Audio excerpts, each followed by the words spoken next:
Hi everyone and welcome to this week's digital news. The UK is slowly starting to open back up and there's another heatwave forecast, and we have some new digital marketing news from Facebook, Instagram, Yelp, TripAdvisor and Screaming Frog. Enjoy. Get your e-commerce experience reviewed for free by Google. Google has launched its Grow My Store initiative and has emailed each of its e-commerce customers a link, sometimes even multiple times, to a new review tool that they've just launched. It's quite a neat little tool and it shows you how your store stacks up against similar stores on things like product information, personalisation, fulfillment, customer service, security and mobile performance. If there is something missing like free returns, as part of their flexible fulfillment score, there'll be some simple tips on what you can do to improve upon it. If you are new to e-commerce or you just want a top level review, for the 5 minutes it takes to fill in this setup, you'll get quite an interesting report, and you're probably more likely to get funding if you say you want a live chat facility and tell your boss that Google recommended it. We'll put a link to the free tool on our site. Instagram has changed eligibility requirements to make selling on its platform easier.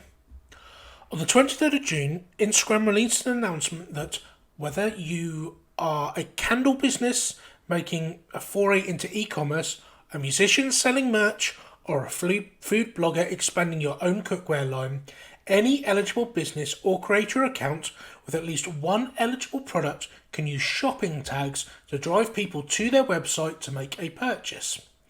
There is also a beta trial in the States at the moment that allows people to complete their purchase while actually still on Instagram, which is very WeChatty. With the new policy from Instagram, each business account must tag its products on Instagram from a single website that they must own and sell from.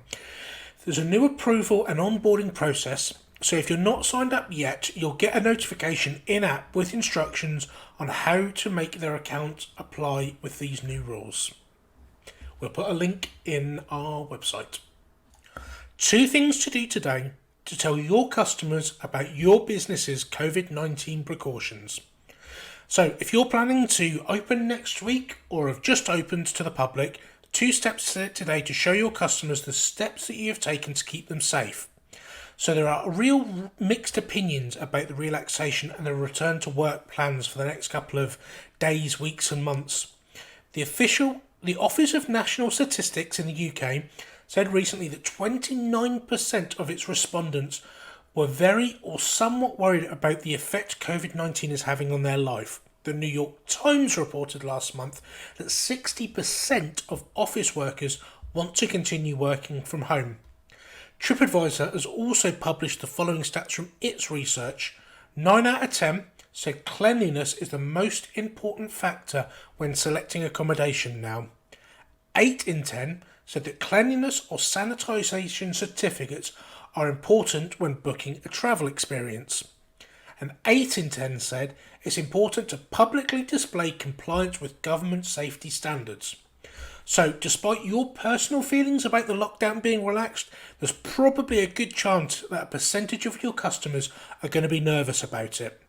So, to help relieve some of the anxiety, there are some updates that you can make to your Yelp and TripAdvisor profiles for people researching with these concerns. So, Yelp allows you to display a COVID-19 banner where you can pre-select how you are staying safe while still trading, and this information is displayed on your company profile. If TripAdvisor is an important advertising for you, there are 2 things that you should really do today. Log into your TripAdvisor Centre account and select the safety measures you have in place, and also complete the TripAdvisor checklist and submit it, because this will keep you showing for someone that selects the properties taking COVID-19 safety measures. Both are free, both are quick to complete.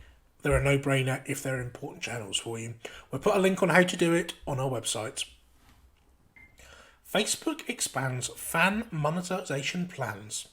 So Facebook has formally announced its page monetization plans. They are live and you can sign up to most of them now. So if you run a page and want to see if it's suitable for Facebook, it's quite a simple process. So log into your account, go to your Creator Studio. On the left, click the monetization tab, select the page you want to check and click apply. Simply green, your page is good to go. Yellow, you should be okay, but you may have some small issues. And red, it's not having it, but it will give you a list of things to fix. So there are basically 4 ways in which you can monetize your page. The first way is including ads in your videos. This is all done automatically. Either the tool can identify natural breaks in your content, or you can choose where you want the placements to happen. You can, number 2, have fan subscriptions. So you can make your page a subscription-only page, and this means that fans can directly fund it through monthly recurring payments.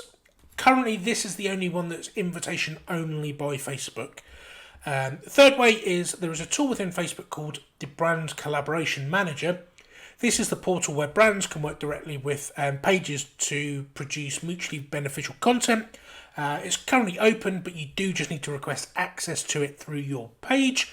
And then the final way is subscription groups. So very similar to a page, but this time it's a group in Facebook that you subscribe and you pay to be a member of.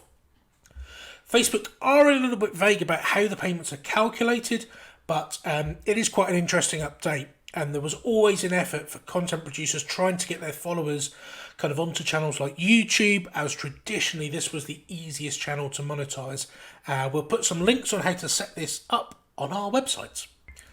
Screaming Frog update has some cool new features.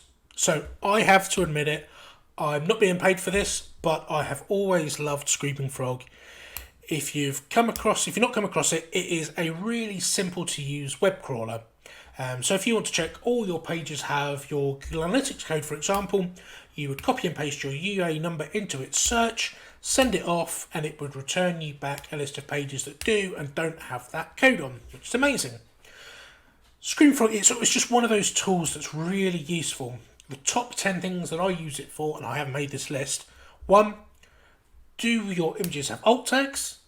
Do you have any huge images on your site? Do all your pages have title tags and meta descriptions? Why has my Google Analytics broke? Why has my tag manager broke? Create a list of 301 redirects ready for a domain change. Test that all your pages are in a sitemap. Have you got any internal broken links? Are your canonical tags correct? Are your relative language tags correct? This is really just scraping the surface of what the tool can do. If you're in charge of a site's SEO, or even just in charge of making sure that it's working correctly, you can't go wrong with this tool, and there is a free trial, There is, however, a new update with some even better features in version 13, and one which I'm very excited about.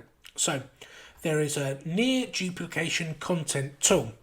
So, you can look at a percentage of matched content. So, they remove stuff like the headers and the footers, and they allow you to set a threshold for the warning, say 90% duplicate content on a page, which is very interesting.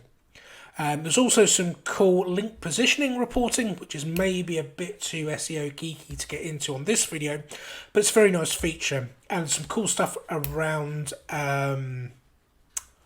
absolute link identification, so that if you're changing domain, your relative and absolute links can be identified and fixed before you change and they break.